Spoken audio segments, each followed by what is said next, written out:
شياطين الإنس والجن مش سايبين بنات الناس في حالها، مش عايزينهم حتى يلبسوا الحجاب، لدرجة إن إحنا وصلنا للمانع التاسع للحجاب. خلونا نسمعه. المرة دي الموضوع مش بإيدي، صحابي هيتريقوا عليا وممكن أخسرهم لو اتحجبت أو وسعت لبسي. مش هحس إني ببلند معاهم، فاهم قصدي؟ هما مختلفين خالص. إذا الحجاب كاشف. الحجاب كاشف لحقيقة ومعدن صحابك والدايرة اللي حواليكي. الناس اللي مش ماشية في طريق ربنا نوعين، نوع فاسد ونوع مفسد. النوع الفاسد ده فاسد لنفسه ومتقبل بقية الناس اللي حواليه، انما النوع المفسد ده اللي مش عايز يكون فاسد لوحده وعايز كل الناس اللي حواليه تكون زيه. وانتي لو متأكدة ان اصحابك كده وفعلا هيتريقوا عليكي او بيتريقوا عليكي بسبب حجابك، فأظن ده أكبر سبب يخليكي تبعدي عنهم. أكبر سبب يخليكي تبعدي عن صحاب مش بيحبوكي ولا بيحبوا ليكي الخير، هما بس بيحبوا يتسلوا معاكي وبيحبوا حياتهم والظواهر من الدنيا وهم معاكي. لكن حقيقة الأمر ربنا بيقول الأخلاء يومئذ بعضهم لبعض عدو إلا المتقين.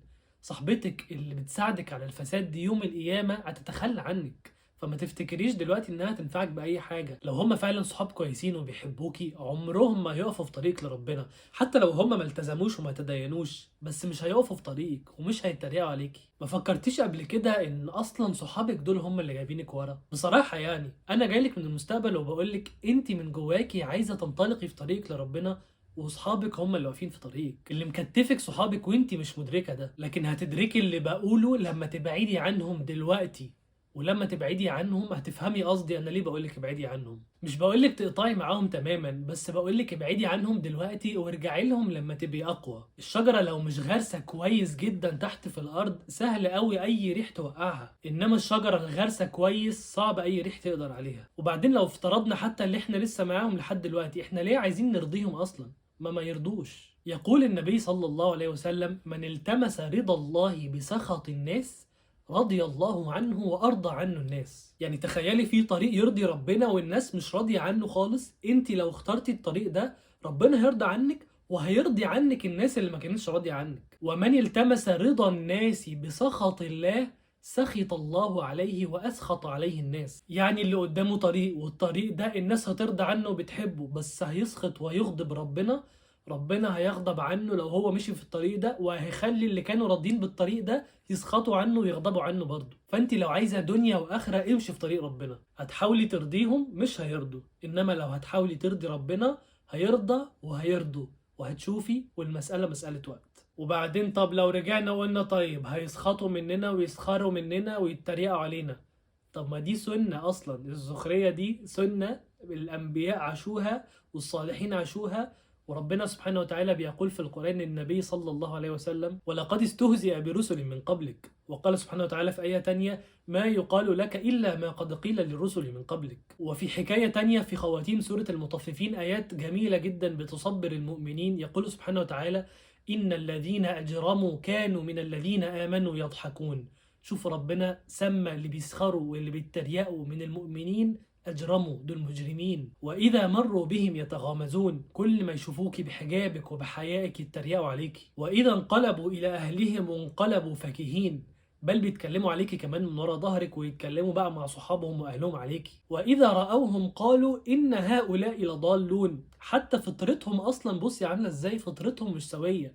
هما شايفينك انت اللي ضاله وانت اللي بتعملي حاجه غلط. وما ارسلوا عليهم حافظين، يعني كل ده اصلا بلا هدف. هما مسؤولين عنكم ولا هيتحاسبوا عليكم؟ كل ده عشان ما يحسوش ان هم غلط وما يحسوش ان هم لوحدهم. فالسخريه دي سنه طبيعيه لكل اللي هيمشي في طريق ربنا سبحانه وتعالى. انما ايه اللي يصبرك على السخريه دي؟ والاجابه هي الصحبه البديله.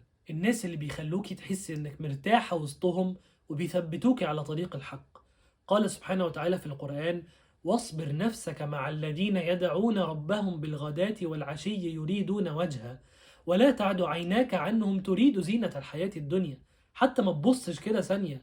ولا تطع من أغفلنا قلبه عن ذكرنا. ربنا جعل قلبه غافل عن ذكره، بقى يقول لكل الناس انتوا ماشيين غلط. ربنا بيقول ولا تطع من أغفلنا قلبه عن ذكرنا واتبع هواه. هو كل ده مش ورا هواه، واتبع هواه وكان امره فرطا. وانا من موقعي هنا بقول لك اثبتي على الحق، انت على الحق، وما تلتفتيش لاي سخريه ولا اي كلام هيتقال عليكي. هم مصيرهم اصلا يشوفوكي احسن واحده، ومصيرهم يعوزوا يبقوا زيك. ولو ما عاوزوش يبقوا زيك دلوقتي في الدنيا، في الاخره هيتمنوا لو كانوا زيك وماشيين في الطريق الصح زيك. وطبعا احنا مش بنتمنى ده، احنا بنتمنى الخير والهدايه لكل الناس. وصدقيني المساله مساله وقت، الموضوع هيعدي باذن الله. اتحجبي وخدي خطوات في الحجاب وامشي في طريق ربنا سبحانه وتعالى، وما تخافيش من اي حاجه. انت على الحق، ولله العزه ولرسوله وللمؤمنين. امشي في طريق ربنا وما تخافيش من حاجه، وربنا باذنه سبحانه وتعالى بصبرك وبدعائك هيبدلك صحبتك دلوقتي بصحبه احسن منهم بكتير. بس كده، لو عندك اي سؤال سيبيه تحت في الكومنتات وهرد عليكي، او لو عندك سؤال برايفت مش بابليك وعايزه تساليه اكتبي كومنت عندي سؤال وحد من فريقنا هتتواصل معاكي. ولو عايزه تخشي جروب على تليجرام بنتكلم فيه على الحجاب فسيبي كومنت وحد من فريقنا هتدخلك فيه. بس كده، ما تنسوش تعملوا سبسكرايب لو بتتفرجوا على اليوتيوب، لايك على فيسبوك وفولو على الانستجرام، وما تنسوش تعملوا شير علشان الكل يستفيد. واشوفكم في الحلقه الجايه ان شاء الله في المانع العاشر والاخير للحجاب. سلام.